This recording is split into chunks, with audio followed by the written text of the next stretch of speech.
Hello, എൻ്റെ പേര് പ്രവിത. ഞാൻ കൺസൾട്ടൻറ്റ് സൈക്കോളജിസ്റ്റ് ആണ്. എൻ്റെ അടുത്ത് വരാറുള്ള പല പെൺകുട്ടികൾ, പ്രത്യേകിച്ച് 25-നും 35-നും ഇടയിൽ പ്രായമുള്ള പെൺകുട്ടികൾ പറയുന്ന ഒരു കൺസേൺ ആണ്. കല്യാണപ്രായമായി, വീട്ടിൽ നിന്ന് നല്ല പ്രഷറുണ്ട്, പക്ഷെ കല്യാണം കഴിക്കാൻ തീരെ താല്പര്യമില്ലെന്നോ അല്ലെങ്കിൽ പേടിയാണെന്നോ ഒക്കെ പറയാറുണ്ട്. പലർക്കും എന്നാൽ ഒരു സൈഡിൽ കല്യാണം കഴിച്ചു നോക്കിയാൽ കൊള്ളാമെന്നുള്ളൊരു ആഗ്രഹവുമുണ്ട്. പക്ഷെ എന്നാൽ ഒരു തീരുമാനം ഇവർക്ക് എടുക്കാൻ പറ്റുന്നില്ല. അപ്പോൾ ഈ കൂട്ടരിൽ തന്നെ ചിലർക്ക് ഓൾറെഡി റിലേഷൻഷിപ്പ് ഉണ്ടാവും. പക്ഷെ അവർക്കും ഈ റിലേഷൻഷിപ്പിലുള്ള പാർട്ട്ണറുമായിട്ട് ഒരു മാരിറ്റൽ ലൈഫ് മുന്നോട്ട് കൊണ്ടുപോകാനായിട്ട് അത്ര കോൺഫിഡൻസ് ഇല്ല എന്നാണ് പറയുന്നത്.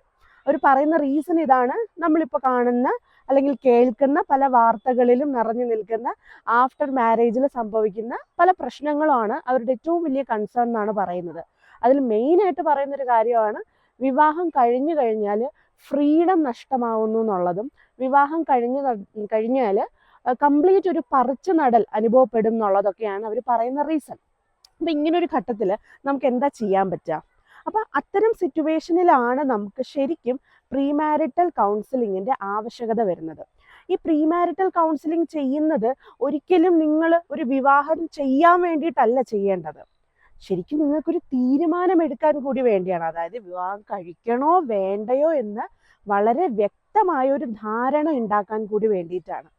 അപ്പോൾ തീർച്ചയായും ഈ വീഡിയോ കാണുന്ന ഇത്തരം കൺസേൺസ് മനസ്സിൽ സൂക്ഷിക്കുന്ന ആൾക്കാരുണ്ടെങ്കിൽ തീർച്ചയായും ഒരു മടിയും കൂടാണ്ട് നിങ്ങൾ എത്രയും പെട്ടെന്ന് തന്നെ ഒരു കൺസൾട്ടേഷൻ എടുക്കുക. ഒരു പ്രീ മാരിറ്റൽ കൗൺസിലിംഗ് ഓർ ഒരു ഇൻഡിവിജ്വൽ, ഇനി നിങ്ങൾക്ക് അങ്ങനെ ഒരു റിലേഷൻഷിപ്പോ ഒന്നും ഇല്ല, നിങ്ങൾ ഇപ്പം സിംഗിളായിട്ട് നിൽക്കുകയാണ്, ഒരാളെ നിങ്ങൾ കണ്ടെത്താൻ തുടങ്ങിയിട്ടില്ല, എന്നാലും നിങ്ങൾക്കൊരു കൺസൾട്ടേഷൻ എടുത്ത് നിങ്ങളുടെ മനസ്സിലുള്ള ആ കൺസേൺസിനൊക്കെ ഒരു വ്യക്തത വരുത്തിയാൽ വളരെ ഹെൽപ്ഫുൾ ആയിരിക്കും. And this will really help you to make a decision in marriage.